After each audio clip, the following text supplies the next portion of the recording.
Already high command ಹತ್ರ ಭಾಳಷ್ಟು ಅವರು ಯಾವ ರೀತಿಯಲ್ಲಿ ಹೈಕಮಾಂಡ್ ಹತ್ರ ಬೇಡಿಕೆ ಇಟ್ಟಾರಂದ್ರಿಗಿನ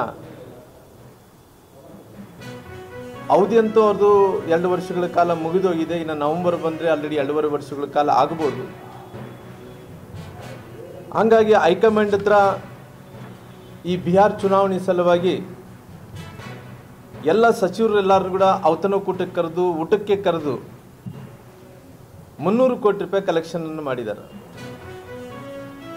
ಹಂಗಾಗಿ ಅವರು ಒಂದು ಬೇಡಿಕೆ ಏನಂದ್ರಿಗಿನ 2028 ತನಕ ಕೂಡ ನಾನೇ ಮುಖ್ಯಮಂತ್ರಿಗಳಾಗಿ ಮುಂದುವರಿಬೇಕು. ಆ ಮುಂದುವರಿಬೇಕು ಅಂದ್ರಿಗಿನ ಏನು ಮಾಡಬೇಕು ಅಂದ್ರಿಗಿನ ಕೇವಲ ಬಿಹಾರ್ ಚುನಾವಣೆಗಳು ಒಂದೇನ, ಮುಂದಿನ ದಿನಗಳಲ್ಲಿ ಸಾಕಷ್ಟು ತಮಿಳುನಾಡು ಚುನಾವಣೆಗಳಿದ್ದಾವೆ, ಕೇರಳ ಚುನಾವಣೆಗಳಿದ್ದಾವೆ, ಅದೇ ರೀತಿಯಲ್ಲಿ ಚಂಡೀಗಢ ಚುನಾವಣೆಗಳಿದ್ದಾವೆ. ಇವತ್ತು ಸಾಕಷ್ಟು ಚುನಾವಣೆಗಳಿರೋ ಕಾರಣ ಇವತ್ತು ಮುಂದಿನ ದಿನಗಳಲ್ಲಿ ಎಲ್ಲ ಆಶ್ವಾಸನೆಗಳನ್ನು, ಎಲ್ಲ ಚುನಾವಣೆಗಳಿಗೆ ಬೇಕಾದಂಥ ಎಲ್ಲ ಆಶ್ವಾಸನೆಗಳು ಮುಖ್ಯಮಂತ್ರಿಗಳಂತ ಸಿದ್ದರಾಮಯ್ಯರು ಕೊಡೋಂಥ ಕೆಲಸ ಮಾಡ್ತಾ ಇದ್ದಾರೆ. ಹಂಗಾಗಿ ಬಹುಶಃ ಇವೆಲ್ಲ ನೋಡಿದಂಥ ಟೈಮಲ್ಲಿ ಬಿಹಾರ್ ಚುನಾವಣೆಗಳು ಆದಿಡ್ಕೊಂಡು ಇನ್ನು ಸಾಕಷ್ಟು ಚುನಾವಣೆಗಳನ್ನು ಮುಂದೆ ನಡೀತಾ ಇದ್ದಾವೆ. ಎಲ್ಲ ಚುನಾವಣೆಗಳಿಗೆ ಇವತ್ತು ಕರ್ನಾಟಕ ರಾಜ್ಯ ಇವತ್ತು ATM ಆಗಿ ಇವತ್ತು ಆಗಿದೆ.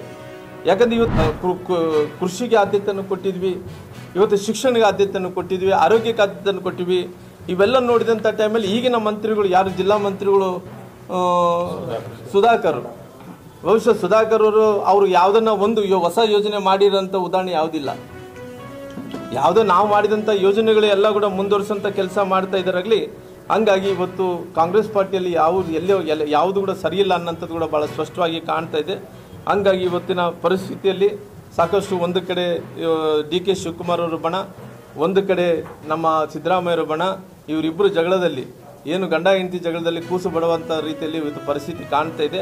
ಹಂಗಾಗಿ ಅವರೇ ನೋಟಿಸ್ಗಳನ್ನು ಕೊಡ್ಕೊತಾ ಇದ್ದಾರೆ. ಏನು ಇವತ್ತು ಸಿದ್ದರಾಮಯ್ಯರು ಮುಂದಿನ 5 ವರ್ಷಗಳ ಕಾಲ ಮುಖ್ಯಮಂತ್ರಿ ಅಂದೇಳಿ ಅವ್ರ ಮಗ ಆದಂಥ MLC ಆದಂಥ ಯತೀಂದ್ರವರು ಒಂದು ಕಡೆ ಹೇಳ್ತಾ ಇದ್ದಾರೆ, ಒಂದು ಕಡೆ ಅವರು ಬೇಕಾದಂಥ ಬಣದ ಶಾಸಕರಾದಂಥ ಶಿವಗಂಗೆ ಬಸವರಾಜ್ ಅವ್ರನ್ನ ಹಿಡ್ಕೊಂಡು, ಸಾಕಷ್ಟು ಮಂದಿ ರಂಗನಾಥ್ ಅವ್ರು ಹಿಡ್ಕೊಂಡು, ಇಕ್ಬಾಲ್ ಹುಸೇನ್ ಅವರು ಹಿಡ್ಕೊಂಡು ಅನೇಕ ಮಂದಿ ಶಾಸಕರೆಲ್ಲರೂ ಕೂಡ ಒಂದು ಕಡೆ DK ಶಿವಕುಮಾರ್ ಅವ್ರ ಪರವಾಗಿ ಬ್ಯಾಟಿಂಗನ್ನು ಕೂಡ ಮಾಡೋಂಥ ಕೆಲಸ ಆಗ್ತಾಯಿದೆ.